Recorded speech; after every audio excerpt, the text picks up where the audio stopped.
বানানোর সময় কতগুলি বিষয় নতুন মিস্ত্রিদের অবশ্যই মনে রাখা দরকার। যখন আপনারা স্ট্যান্ড বসাবেন পুরোটা ওয়াটার লেভেল করে দেবেন, পুরোটা ওয়াটার লেভেলে আপনারা স্ট্যান্ডটা রাখবেন। তারপরে আপনারা এই সাইড ওলনটা দেখবেন, এই সাইড ওলনটা আপনারা দেখবেন, দেখে নিয়ে একটা স্ট্যান্ডের সঙ্গে আরেকটা স্ট্যান্ডের ওয়াটার লেভেলটা অবশ্যই আপনারা দেখে নেবেন। একটা টাইলস ধরে এইভাবে আপনারা স্ট্যান্ডের কর্সটা দেখে নেবেন এটা ঠিক আছে কি না।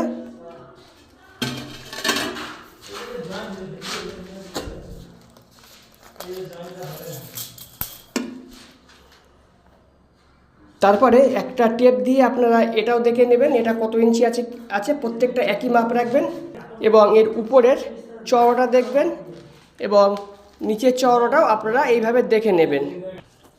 তাহলে দেখবেন আপনাদের টেবিল একদম ভুল হবে না। স্ট্যান্ড যদি সঠিকভাবে ফিটিংস করতে পারেন আপনার উপরের টপটা খুব সুন্দরভাবে হবে। তো আশা করছি নতুন মিস্ত্রিরা অনেক কিছু জানতে পারলেন।